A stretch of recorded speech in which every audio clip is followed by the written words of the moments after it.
Já pararam para pensar no que acontece quando um homem, com uma rotina tão comum quanto a de um carteiro, simplesmente desaparece? E se esse desaparecimento ocorre em uma época onde a cor da sua pele podia influenciar a própria busca por justiça? Na década de 1980, o Brasil ainda engatinhava em muitos aspectos da investigação criminal, e para a comunidade negra, a desconfiança e a marginalização eram realidades dolorosas. Casos de desaparecimento, que já são tragédias por si só, podiam se tornar ainda mais complexos quando as vítimas não se encaixavam no perfil que a sociedade, ou o sistema, estava acostumada a priorizar. Hoje, vamos mergulhar em um desses enigmas que desafiaram o tempo e a indiferença. A história de Elias, um carteiro negro que, em 1980, sumiu sem deixar vestígios em uma estrada empoeirada. Por 8 longos anos, sua família e a comunidade viveram na angústia, sem uma única pista.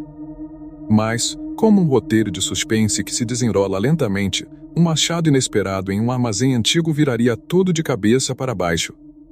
Preparem-se para conhecer um caso onde a busca pela verdade não foi apenas uma investigação criminal, mas também uma batalha contra o tempo, o preconceito e o esquecimento.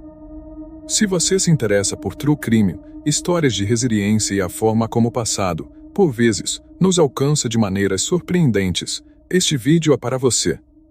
Já deixe o seu like, compartilhe com seus amigos e, claro, inscreva-se no canal para não perder os próximos capítulos dessa jornada pela justiça. A história de Elias precisa ser contada. Era uma terça-feira, 15 de abril de 1980, e o sol já castigava as ruas de uma pequena cidade no interior de Minas Gerais, que chamaremos de Serra Dourada. Elias era um homem de 45 anos, pai de 3 filhos, e um dos poucos carteiros negros da região. Sua presença, com o uniforme azul marinho e o sorriso fácil, era familiar para os moradores. Elias não entregava apenas cartas, entregava um pouco de sua alegria e amizade por onde passava. Sua rotina era rígida, saía cedo de casa, pegava sua bicicleta e percorria os cerca de 30 quilômetros de sua rota, que incluía a área urbana de Serra Dourada e uma série de fazendas e sítios nos arredores, acessados por uma estrada de terra sinuosa. Naquele dia, Elias tinha uma carga de correspondências um pouco maior que o habitual, incluindo algumas encomendas registradas e uma carta de grande importância para uma família de fazendeiros do final de sua rota. Por volta das 8h30, ele se despediu de sua esposa, Maria, prometendo voltar para o almoço. Elias vestia seu uniforme, carregava sua mochila de couro e empurrava a bicicleta, que rangia levemente. Sua rota era bem conhecida, com alguns pontos de referência, como a Curva do Sapo, um riacho seco e um velho casarão abandonado à beira da estrada. Ele fez as primeiras entregas na cidade sem problemas. Testemunhas o viram conversando com um comerciante por volta das 10 horas, e uma senhora na periferia o cumprimentou enquanto ele pedalava em direção à estrada de terra por volta das 11 horas. Essa foi a última vez que Elias foi visto por alguém de sua convivência. Ele deveria ter completado sua rota e retornado para casa por volta das 13 horas. Mas o relógio bateu 1 hora, 2 horas, 3 horas, e Elias não apareceu. A angústia de Maria começou a crescer. Ela sabia que Elias era pontual e responsável.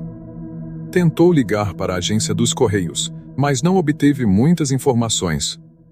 Às 5 horas, o sol começava a se pôr e a preocupação virou desespero. Foi quando ela e um de seus filhos mais velhos foram até a agência.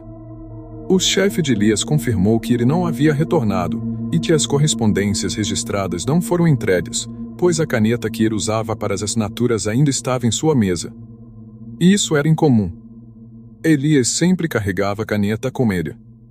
A ausência da caneta, um detalhe trivial, seria o primeiro ponto de interrogação em um mistério que se estenderia por quase uma década. A estrada, antes uma via de rotina, se tornaria um palco de perguntas sem respostas. O que aconteceu com Elias naquele trecho desolado? Ele foi atacado?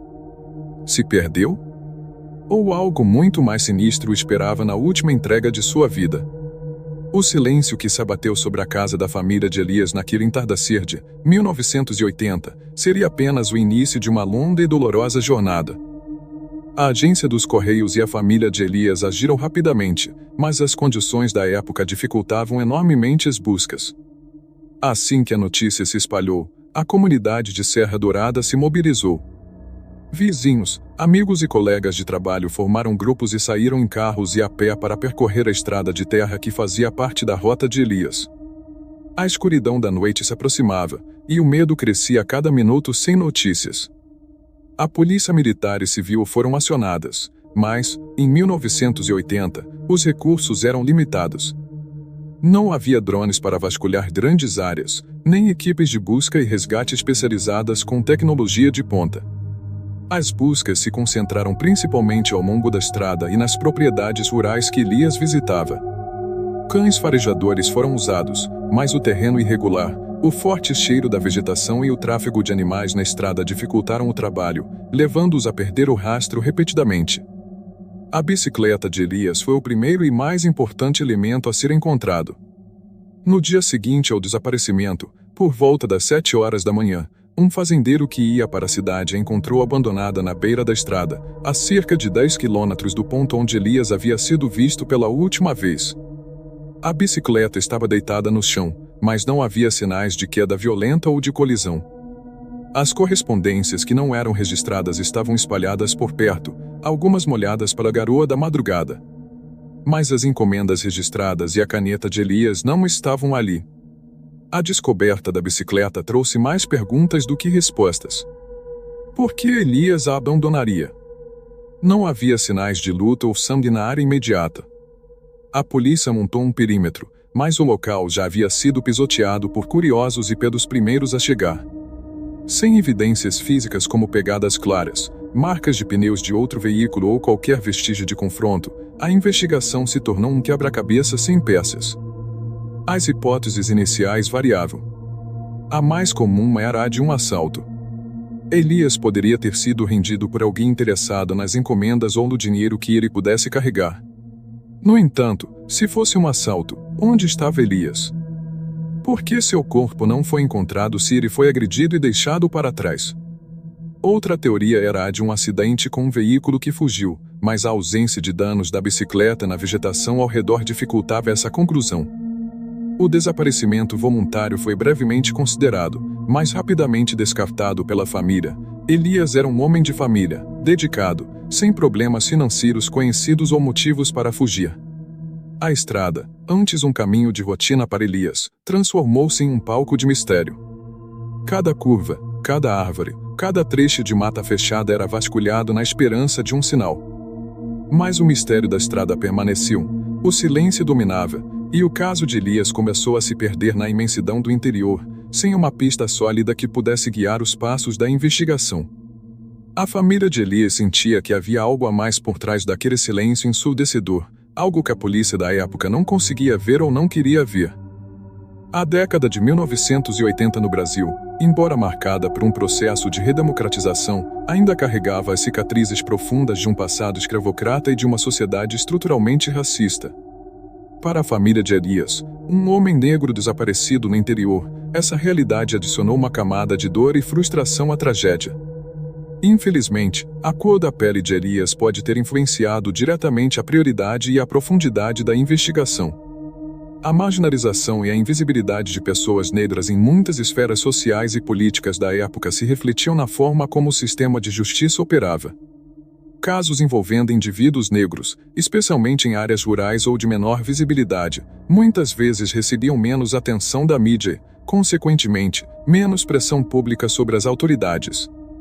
Não que não houvesse esforços policiais, mas a sensação da família de Elias era de que o caso não era tratado com a mesma urgência ou com o mesmo número de recursos que seria dedicado a um desaparecido de pele clara e de uma família mais influente. A comunidade negra local, que era pequena, sentiu o peso do desaparecimento de Elias de forma aguda. Ele não era apenas um carteiro, era um símbolo de dignidade e trabalho em um contexto onde oportunidades para pessoas negras eram limitadas. Sua ausência criou um vácuo e uma sensação de vulnerabilidade. Eles tentaram pressionar as autoridades, mas sua voz tinha menos eco nos corredores do poder da época. A polícia, por sua vez, muitas vezes reproduzia preconceitos velados, focando em estereótipos ou descartando testemunhos de pessoas negras como menos confiáveis. Isso, claro, não era uma política oficial, mas uma realidade tácita de uma sociedade ainda em transição. O silêncio da investigação não era apenas a ausência de pistas, mas também a falta de comunicação e de transparência com a família. Maria, a esposa de Elias, frequentemente se sentia desamparada e isolada. As informações eram escassas, e as reuniões com os investigadores eram frustrantes. A família sentia que estava clamando no deserto, enquanto o tempo, impiedoso, avançava. Esse contexto de racismo velado ou explícito impactou diretamente o desenrolar do caso. Hipóteses que poderiam ter sido exploradas com mais afinco, como a de um crime de ódio ou de um ataque motivado por preconceito racial, podem não ter recebido a devida atenção. Testemunhas que talvez hesitassem em se apresentar à polícia, por desconfiança do sistema, podem ter mantido informações cruciais para si. A dor da família de Elias, portanto, não era apenas a da perda e da incerteza, mas também a da injustiça social, de sentir que a vida de seu ente querido talvez não tivesse o mesmo valor ou a mesma prioridade para aqueles que deveriam protegê-la e buscar a verdade. Essa camada de preconceito, embora difícil de quantificar, adiciona um tom ainda mais sombrio ao mistério de seu desaparecimento. O tempo é o inimigo mais cruel em casos de desaparecimento. Ele não apenas apaga a esperança, mas também as memórias, as provas e, muitas vezes, a própria prioridade da investigação. Para a família de Elias, os anos que se seguiram a 1980 foram uma descida lenta e dolorosa para o esquecimento, enquanto a dor da incerteza se tornava um fardo insuportável. O caso do carteiro Elias esfriou, tornando-se mais um número nas estatísticas de cold cases do Brasil. A ausência de evidências foi o principal fator para o engavetamento da investigação. Sem um corpo, sem um local de crime definido, sem testemunhas oculares que pudessem apontar uma direção clara, a polícia não tinha para onde ir. As poucas pistas, como a bicicleta encontrada, não forneciam um fio condutor que levasse a um suspeito ou a um desfecho. Os investigadores da época se concentraram no que era tangível, e quando o tangível se esgotou, o caso foi arquivado. Os recursos eram limitados e novos crimes, mais recentes e com pistas mais frescas, exigiam a atenção das autoridades. Para Maria, a esposa de Elias, e para seus filhos, a vida se tornou uma batalha diária contra a ausência. O quarto de Elias permaneceu intacto por um tempo, como um santuário silencioso de sua memória. Cada aniversário, cada data comemorativa, era um lembrete doloroso do vazio que ele deixará. Maria se tornou a guardiã da esperança, recusando-se a aceitar que seu marido simplesmente havia desaparecido para sempre. Ela visitava a delegacia repetidamente, ligava para a agência dos Correios, falava com quem quer que pudesse ouvir, mantendo a chama do caso acesa. Mas a resposta era quase sempre a mesma, sem novas informações, Dona Maria. O impacto psicológico na família foi devastador. A falta de fechamento impede o processo de luto. Não há funeral, não há sepultura para visitar. É um limbo eterno, onde a cada dia a mente se pergunta: ele está vivo? Está sofrendo? Foi assassinado? Ele me esqueceu. Essa incerteza corroía a alma. Os filhos de Elias cresceram sem o pai, sob a sombra desse mistério não resolvido, o que afetou suas vidas, suas relações e sua percepção de segurança. A comunidade, que inicialmente se mobilizou, aos poucos foi tocada pela indiferença do tempo.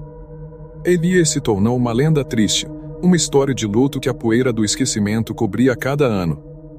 A estrada onde Elias desapareceu permaneceu, mas a cada dia que passava, ela se tornava apenas uma estrada, não mais um local de busca ativa. As esperanças foram se desvanecendo, e a família, embora jamais desistisse, sabia que a cada ano as chances de encontrar Elias se tornavam mais remotas. O caso do carteiro negro parecia destinado a ser mais uma tragédia esquecida na história do interior brasileiro, uma ferida aberta que jamais cicatrizaria. Mas o destino, por vezes, guarda surpresas nos lugares mais inesperados, aguardando o momento certo para revelar seus segredos. O tempo, que parecia ter enterrado o caso de Elias sob uma camada de poeira e esquecimento, guardava uma surpresa. 8 anos após o desaparecimento, em 1988, a pequena Serra Dourada, ainda marcada pela história do carteiro sumido, veria uma reviravolta que ninguém esperava. Longe da estrada empoeirada, em um bairro antigo na periferia da cidade, havia um armazém desativado há décadas. Era um local fantasmagórico, com paredes descascadas, janelas quebradas e a reputação de ser assombrado, servindo de refúgio para andarilhos e crianças curiosas que se atreviam a explorar seus cômodos escuros. A redescoberta do armazém não teve nada de investigativo. Foi o acaso que o trouxe de volta à luz. Um grupo de adolescentes, em uma tarde de tédio, decidiu invadir o local em busca de emoção e, quem sabe, tesouros abandonados. Enquanto vasculhavam os escombros e a mobília velha coberta por panos, um Davis tropeçou em algo escondido sob uma pilha de jornais antigos e caixas vazias, em um canto escuro do galpão principal. O objeto estava envolto em um saco de lixo preto, quase imperceptível. A princípio, pensaram que era lixo, mas a curiosidade falou mais alto. Ao abrirem o saco, a luz fraca que entrava pelas frestas das janelas revelou o conteúdo: um uniforme de carteiro azul marinho, visivelmente amassado e sujo, mas inconfundível. Ao lado, havia uma mochila de couro, também com marcas de poeira e tempo. E, dentro da mochila, para o choque dos garotos, estavam as encomendas registradas que Elias deveria ter entregue, e que estavam desaparecidas desde 1980. O coração dos adolescentes gelou. Eles sabiam, instintivamente, o que haviam encontrado. A notícia se espalhou como um raio pela pequena cidade. A polícia foi acionada, e o local foi isolado. A família de Elias, já resignada com a ausência de pistas, recebeu a notícia com uma mistura avassaladora de esperança e pavor. Seria aquele o fim da espera? O armazém abandonado, um local sem nenhuma conexão aparente com a rota de Elias ou com seu desaparecimento, tornou-se, subitamente, o epicentro de um mistério de 8 anos. A grande questão era: como esses objetos foram parar ali? O armazém ficava a quilômetros da estrada onde a bicicleta foi encontrada, em uma direção completamente diferente da rota de Elias. Alguém os deixou ali? Mas por quê? E, mais importante, onde estava Elias? O achado no armazém não apenas reabriu o caso do carteiro negro, mas o mergulhou em uma nova camada de intriga. O que se seguiu foi uma corrida contra o tempo, pois, com a descoberta, novas perguntas surgiram, e a esperança de finalmente encontrar o carteiro se acendeu novamente no coração da família e da comunidade. O uniforme de carteiro e a mochila de couro encontrados no armazém abandonado eram mais do que simples pertences. Eles eram, para a família de Elias, as primeiras evidências concretas em 8 anos de silêncio angustiante. A princípio, o local foi tratado como uma cena de crime. Peritos da polícia, com recursos um pouco melhores do que em 1980, mas ainda limitados para os padrões atuais, isolaram a área. O uniforme era o mais intrigante. Embora sujo e com sinais de degradação pelo tempo, não apresentava rasgos grandes ou perfurações que indicassem uma luta violenta ou ferimentos à bala. Havia, contudo, algumas manchas escuras e ressecadas nas mangas e na parte frontal, que, à primeira vista, poderiam ser de sujeira comum. Mas, para a surpresa de todos, essas manchas não pareciam ser de terra ou graxa. Elas tinham uma coloração acastanhada escura e uma textura levemente brilhante quando examinadas de perto. Dentro da mochila, o achado mais crucial, as encomendas registradas que Elias deveria ter entregue, ainda lacradas e com os nomes dos destinatários. Esse detalhe era fundamental, pois eliminava a hipótese de um assalto comum. Se fosse um roubo, o criminoso teria levado as encomendas de valor. O fato de estarem ali, intocadas, sugeria um motivo diferente para o desaparecimento. A caneta de Elias, aquela que ele sempre carregava e que estava misteriosamente ausente na agência, não foi encontrada ali, adicionando outra camada de mistério. Mas o grande segredo estava nas manchas do uniforme. Com os recursos limitados de 1988, a perícia conseguiu fazer uma análise preliminar. Testes químicos básicos indicaram que as manchas eram, de fato, de sangue. Isso foi um choque. O sangue estava ali há anos, seco, mas ainda identificável. O problema é que, em 1988, a tipagem sanguínea era rudimentar, tipo A, D, AB, O. E a tecnologia de DNA forense ainda não era acessível ou sequer conhecida no Brasil para investigações criminais. Não era possível, portanto, determinar se o sangue era de Elias ou de outra pessoa. A presença de sangue no uniforme, associada ao fato de as encomendas não terem sido roubadas, mudou a narrativa do caso. Não era mais um simples desaparecimento ou um assalto mal sucedido. Era um indicativo forte de que Elias havia sido vítima de um crime violento, e que o armazém, de alguma forma, era o local onde o uniforme e a mochila foram descartados, possivelmente pelo criminoso. A pergunta crucial era: por que no armazém? E por que só depois de 8 anos? A localização do armazém, em um bairro antigo, afastado da rota do carteiro, sugeria que o criminoso poderia ter alguma conexão com o local, talvez o conhecesse como um ponto de descarte seguro, ou tivesse alguma ligação com a vizinhança. O objeto, um uniforme de trabalho, que para Elias representava dignidade e pão, para o criminoso talvez fosse apenas um fardo, uma prova a ser escondida. E, nesse descarte, mesmo sem saber, o criminoso deixou a peça que, um dia, após muito tempo, se tornaria a chave para desvendar o mistério. A descoberta do uniforme ensanguentado de Elias no armazém abandonado, 8 anos depois do seu desaparecimento, foi o ponto de virada que o caso desesperadamente precisava. Embora as técnicas forenses de 1988 ainda não fossem tão avançadas quanto as de hoje, a simples presença de sangue no tecido era uma prova irrefutável de que Elias, de fato, havia sido vítima de um crime violento. A equipe de perícia da época, mesmo com limitações, conseguiu extrair uma quantidade suficiente de material para realizar a tipagem sanguínea. Para a surpresa e a tristeza da família, o tipo sanguíneo encontrado no uniforme era compatível com o de Elias. Isso não apenas confirmou que o sangue pertencia a ele, mas também que Elias havia sofrido uma lesão significativa antes de desaparecer. Não se tratava mais de uma simples fuga ou acidente, mas de um ato criminoso premeditado. A ausência de sinais de luta na bicicleta e na estrada, combinada com a descoberta do uniforme e o sangue, levantou uma nova hipótese crucial: Elias pode ter sido traído para um local antes de ser atacado. Ou o ataque ocorreu de forma que ele não teve chance de se defender ou deixar vestígios da estrada. O armazém, embora não fosse o local do crime, tornava-se o ponto de descarte, o que sugeria que o criminoso conhecia bem a área e talvez até tivesse acesso ao local. Com essa nova evidência, a investigação foi reaberta com um novo foco. A polícia começou a analisar conexões com o armazém. Quem tinha acesso ao armazém desativado em 1980? Havia ex-funcionários, proprietários ou pessoas que frequentavam a área e que tivessem algum tipo de histórico criminal. Essa linha de investigação levou a um levantamento de antigos registros de propriedades e de pessoas associadas ao local. Rede de contatos de Elias. A equipe reexaminou os contatos de Elias. Ele tinha alguma desavença? Alguém em sua rota tinha um comportamento suspeito? A ausência das encomendas registradas roubadas, mas sim descartadas, sugeria que o motivo do crime não era o roubo, mas algo mais pessoal ou vingativo. Quem teria um motivo para querer Elias fora do caminho? Depoimentos anteriores. Os depoimentos coletados em 1980 foram revistos sob uma nova ótica. Detalhes que antes pareciam irrelevantes, como a descrição de um veículo que poderia ter sido visto perto do armazém, ou a presença de alguma pessoa estranha na vizinhança, ganharam nova importância. Por exemplo, um morador que havia relatado ter visto um carro antigo, de cor escura, parado perto do armazém em dias próximos ao desaparecimento, mas que foi ignorado na época, agora era uma pista valiosa.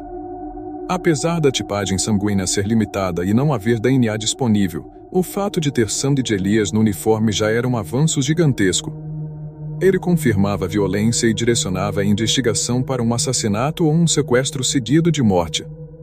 O armazém abandonado, antes apenas um prédio esquecido, se transformava em um elo material, uma ponte entre o passado sombrio e a esperança de um desfecho.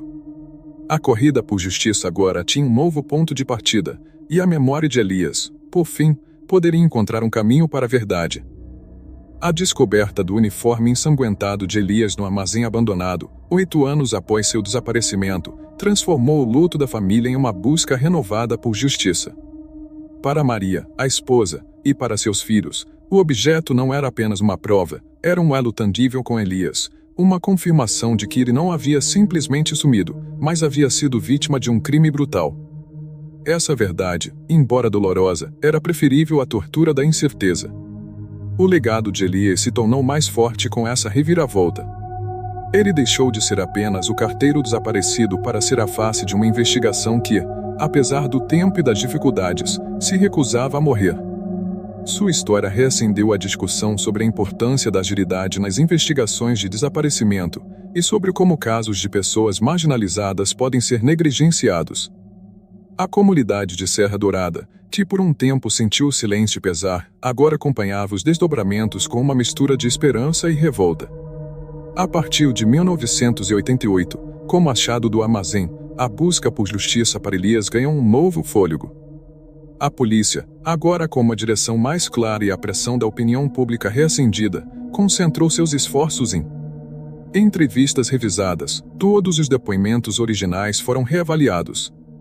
Pessoas que foram consideradas irrelevantes em 1980, como o fazendeiro que encontrou a bicicleta ou um morador que viu um carro perto do armazém, foram entrevistadas novamente. A memória falha, mas, às vezes, um detalhe esquecido pode surgir em uma nova conversa, especialmente quando há um novo contexto.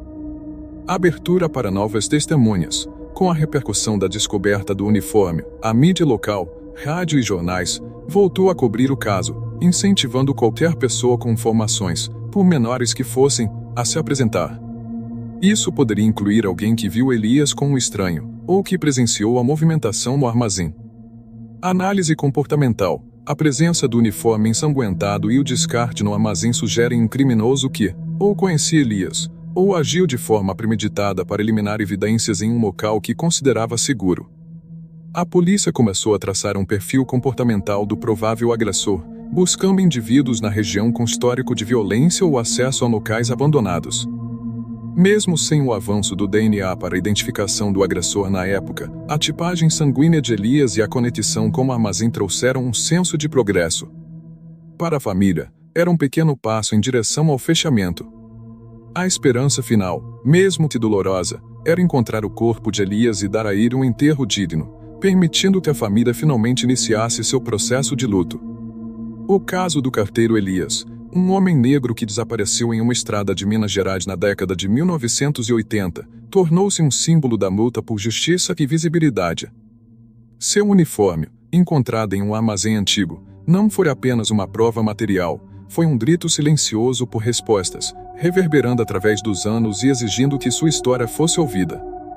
A busca continua, impulsionada pela memória de Elias e pela inabalável esperança de que, um dia, a verdade completa virá à luz. A história de Elias, o carteiro negro que desapareceu em 1980, é um retrato pungente da dor da incerteza, do impacto do preconceito em investigações e da resiliência da esperança. Começamos com a rotina comum que se desfez em mistério na estrada, passamos pela angústia das buscas iniciais e o silêncio ensurdecedor de uma investigação que parecia esquecida. Vimos como a cor da pele de Elias pode ter influenciado a prioridade do caso, e como sua família suportou anos de angústia. O ponto de virada veio 8 anos depois, com a descoberta chocante de seu uniforme ensanguentado em um armazém abandonado. Essa prova material, analisada com as tecnologias da época, confirmou a violência do crime e reabriu feridas, mas também abriu novos caminhos para a busca por justiça. A história de Elias é um lembrete poderoso de que a verdade, por mais que se demore ou que seja obscurecida por fatores sociais, tem uma forma de emergir. A investigação de Elias pode ter encontrado uma nova direção, mas a busca por respostas completas continua. Você acredita que a justiça, mesmo que tardia, sempre encontra um caminho? Deixe seu comentário e compartilhe suas opiniões.